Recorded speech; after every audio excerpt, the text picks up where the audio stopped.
Bonjour, ici Clément Koulibaly, j'espère que vous allez bien. Donc nous continuons notre parcours sur les manifestations physiques, psychiques et spirituelles lors des réveils. Donc tout ce qui est produit par le Saint-Esprit. Et en tout cas, j'espère que jusqu'à présent, vous appréciez ce parcours-là dans le temps, donc l'histoire de l'Église. Et nous avons parlé dans les précédents messages des Huguenots, ce qui s'est passé avant les Huguenots.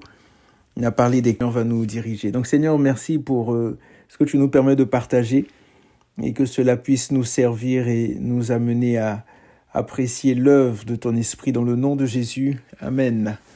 Donc, je disais, aujourd'hui, on va voir tout d'abord le réveil morave.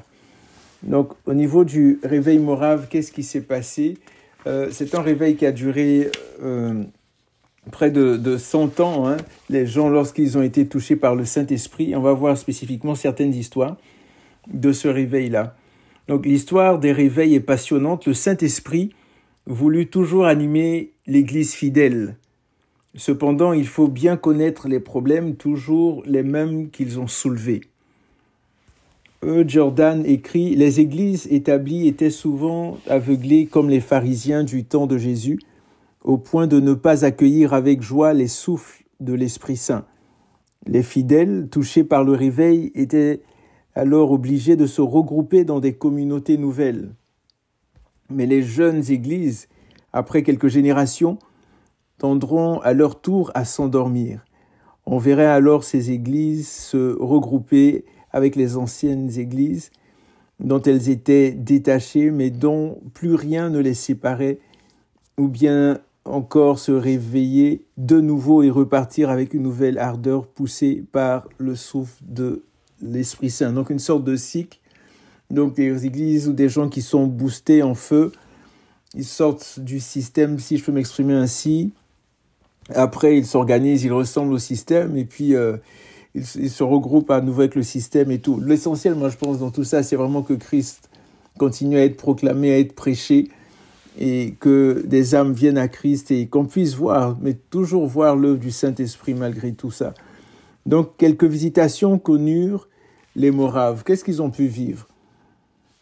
Nous rapportons à midi environ le dimanche 10 août 1727, pendant que le pasteur Rolfe faisait une réunion à Hermouth, il se sentit submergé par la puissance merveilleuse et irrésistible du Seigneur et s'effondra dans la poussière devant Dieu. Toute l'assemblée fit comme lui, dans des sentiments d'une intensité inexprimable. Ils continuèrent ainsi jusqu'à minuit, priant, chantant dans les pleurs et les supplications. La réunion dura 12 heures.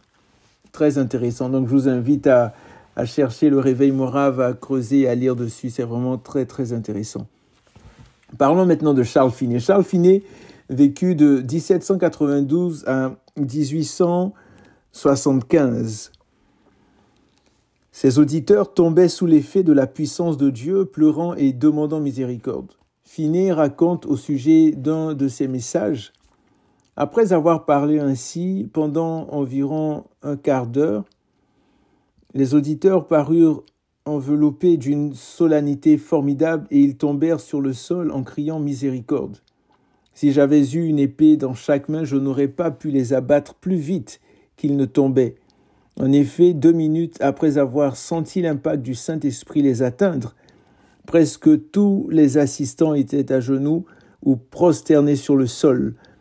Tous ceux qui pouvaient encore parler priaient pour eux-mêmes. » Ce ne fut pas seulement en Amérique du Nord que Finet vit le Saint-Esprit tomber sur les croyants et les jeter à terre. En Angleterre, au cours des 9 mois qu'il y passa à évangéliser, de grandes multitudes, un jour plus de 1000 à la fois, se prosternèrent pendant qu'il prêchait. Finet était revêtu d'une telle onction que sa seule présence amenait une nuée de gloire sur tout le quartier où il venait prêcher. La gloire de Dieu était perceptible aussi bien à l'intérieur qu'à l'extérieur des lieux de réunion. Il arrivait même fréquemment que des passants, dont la plupart n'étaient nullement intéressés par Dieu, s'écroulent sous l'effet de cette puissance et confessent leurs péchés. Finney écrit « Cette puissance est un véritable prodige. J'ai souvent vu des personnes incapables de supporter la parole. Les déclarations les plus simples et les plus banales frappaient les hommes comme une épée, les rendaient parfois presque inanimés, tels des morts. » Dans une ville où il avait organisé une grande mission de réveil, Finney fut invité à déjeuner par la femme d'un des plus grands médecins de la ville. Cette femme était chrétienne, mais son mari incroyant. Aussi, elle pensait que Finney pourrait communiquer quelque aide en faveur de son mari. Le frère du médecin était quant à lui cultivateur et très pieux. Ils vivaient dans la même maison. Il avait assisté à la mission et se trouva à table avec eux. Finney fut invité à rendre grâce à Dieu avant de commencer le repas. Cependant, il sentit en son cœur que ce devait plutôt être au frère du médecin de le faire, donc de prier pour le repas. Aussi, à peine le frère commença-t-il qu'il se tint l'estomac et se mit à gémir. Il sortit précipitamment de table et se dirigea dans sa chambre. Le docteur, croyant son frère malade, se précipita à sa suite, suivi bientôt de Finney. Le docteur s'apprêtait à chercher sa sacoche car il pensait que son frère souffrait de crampes d'estomac. Finney lui expliqua que son frère n'avait rien de grave, mais que l'esprit d'intercession l'avait revêtu, qu'il connaissait les douleurs de l'enfantement et qu'il priait pour l'âme perdue de son frère. Le docteur, incrédule, déclarant qu'il n'y croyait pas, sortit de la chambre. Alors Finney s'agenouilla près du frère. Il se mit à gémir lui aussi. Le frère du médecin et Finney continuèrent de pleurer et de gémir, ainsi pendant 3 quarts d'heure. Ensuite, ils se mirent à rire et se réjouir pendant un moment. Puis, Finney sortit de la pièce et alla frapper à la porte du bureau du médecin. Il lui dit qu'il voulait lui parler de la part de son frère. Quand le médecin demanda des nouvelles de son frère, Finney lui répondit qu'il était en train de prier pour son âme perdue.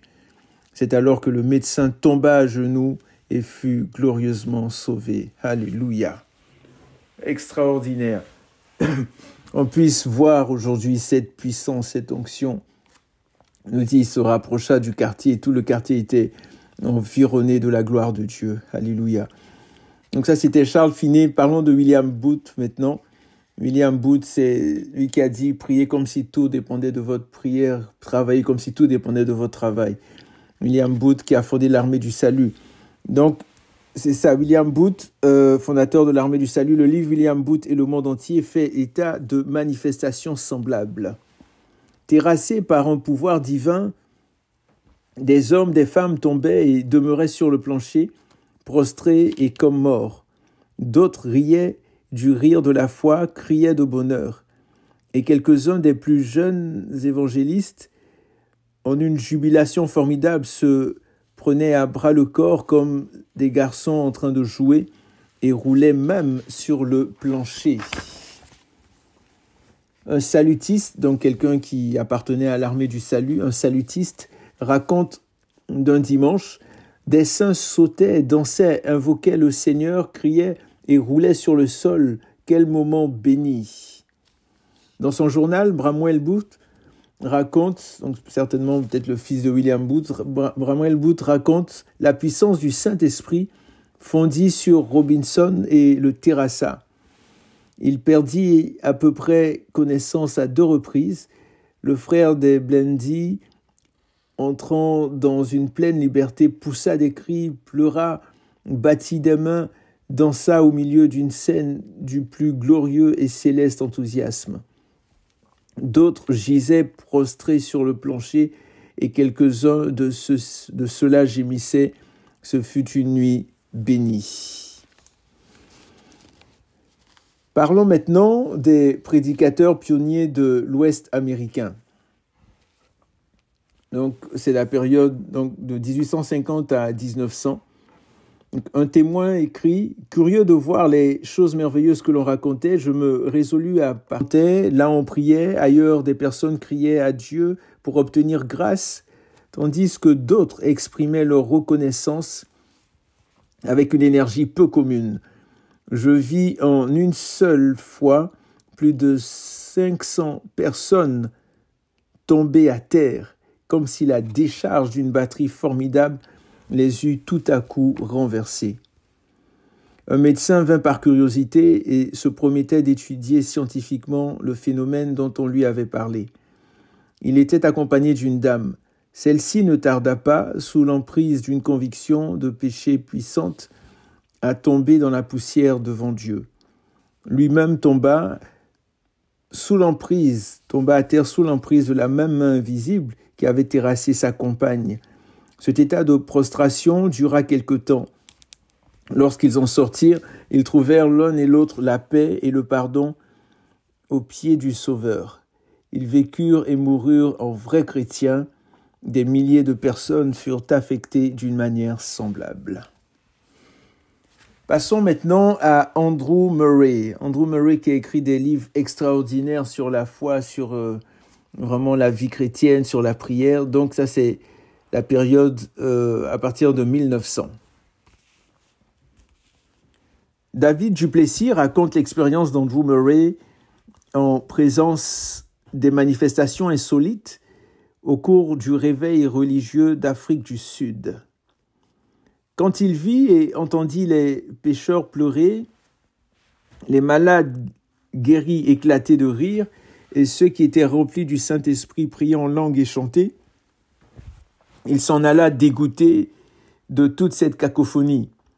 Élevé dans l'église protestante hollandaise, jamais il ne pourrait admettre que le Saint-Esprit puisse animer de telles manifestations. Il prit le train et retourna sur son champ de mission.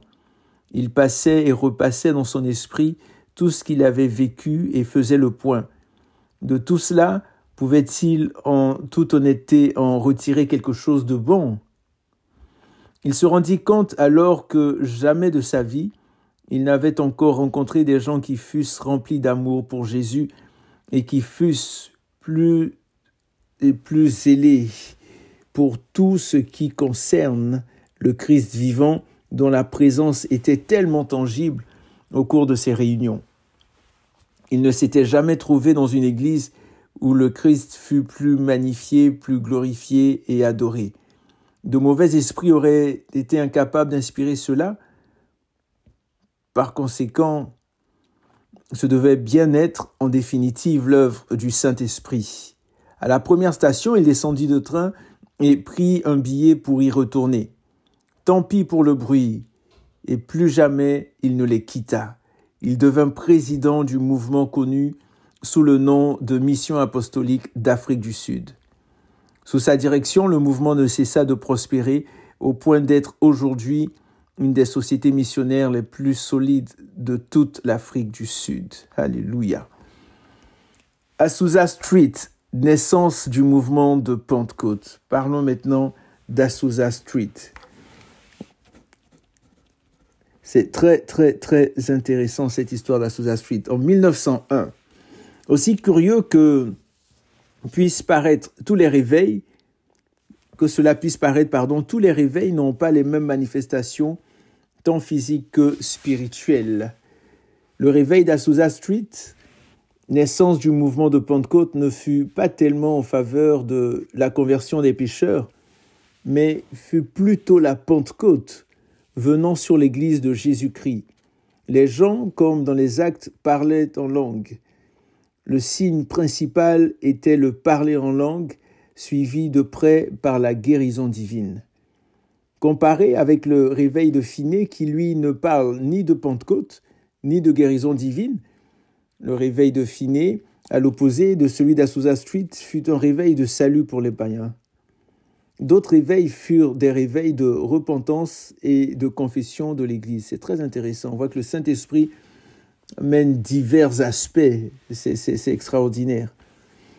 À Los Angeles, dans une communauté baptiste noire, une certaine sœur, Julia Hutchins, s'était mise à prêcher le renouveau.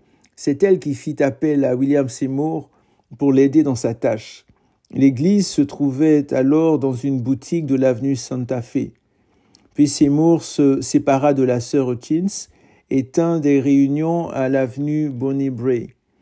Plusieurs commencèrent à louer Dieu dans des langues inconnues. Les gens venaient en foule, les uns pour recevoir, d'autres pour se moquer, d'autres enfin par curiosité. C'est parce que la foule ne tenait plus à cet endroit qu'un nouveau local fut utilisé à partir du 18 avril 1906, celui du 312 Azusa Street, qui venait de servir d'écurie. Dans ce réveil à Azusa Street, donc, des gens de toutes les églises, de toutes les dénominations, toutes les nations venaient à Los Angeles pour voir ce que Dieu y faisait. On y entendait, outre les chants, des cris joyeux, des sanglots, des larmes, des prières d'intercession. Les gens dansent, sautent et prient dans des langues inconnues. Un des grands miracles du lieu fut le caractère interracial de cette communauté. Et c'est ce que la parole de Dieu nous dit, dans l'Apocalypse, des hommes de toute langue, de toute nation, de tout peuple, de toute tribu. C'est extraordinaire. Donc pendant ce réveil, Dieu mettait son onction sur ses filles pour qu'elles prêchent l'évangile, et elles prêchaient avec les signes accompagnant la prédication. Waouh!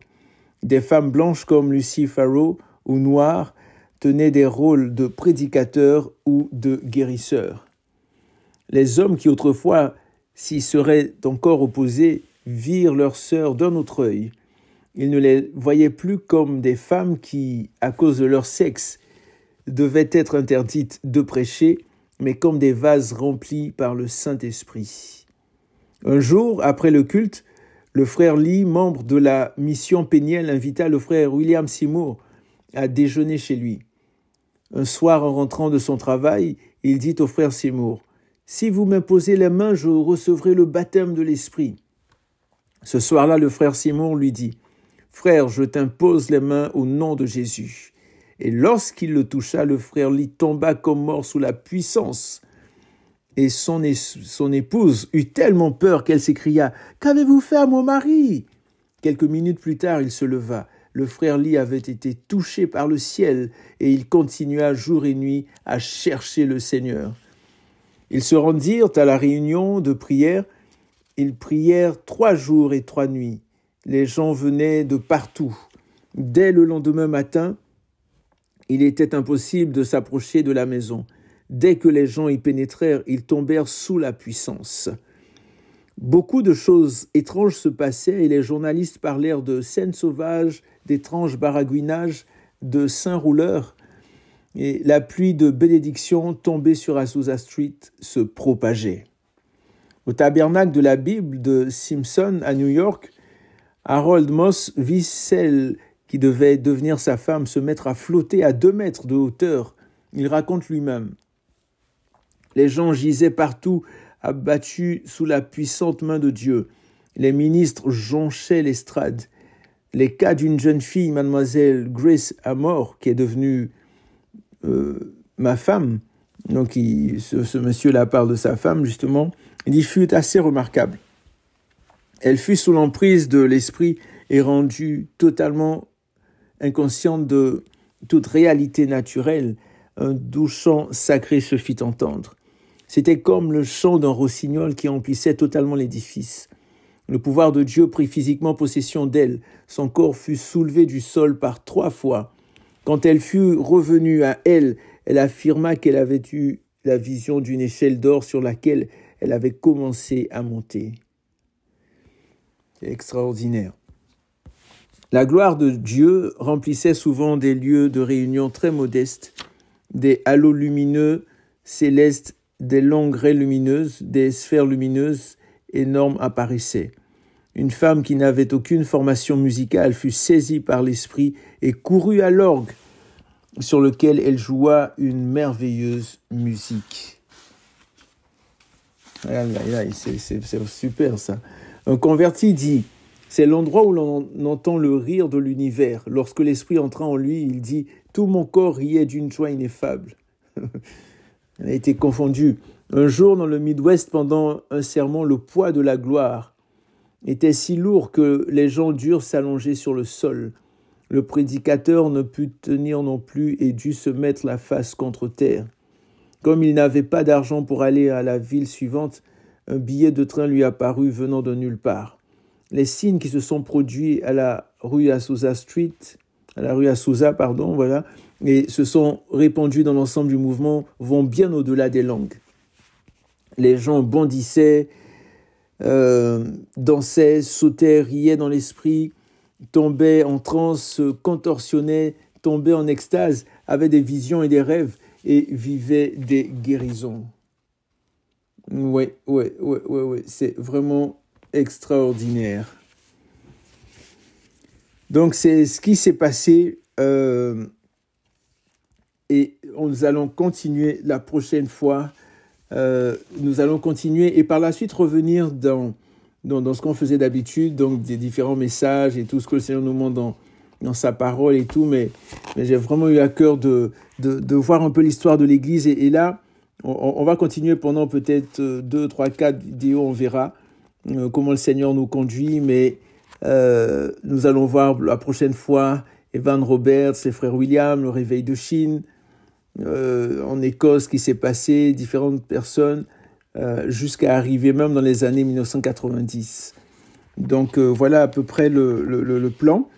Et donc portez-vous bien, que Dieu vous garde, que Dieu vous bénisse. Et si jamais vous n'avez pas encore reçu le Seigneur Jésus comme votre Seigneur et Sauveur, vraiment je vous encourage du fond du cœur à le faire. Repentez-vous, reconnaissez que vous êtes pécheur et afin que vous ayez l'assurance que si vous mourrez ce soir, vous serez avec Jésus, vous serez avec lui, vous puissiez vraiment vous repentir, croire que Jésus est mort à la croix pour vous, qu'il est ressuscité, qu'il est vivant et pourrez faire de lui votre Seigneur et Sauveur personnel.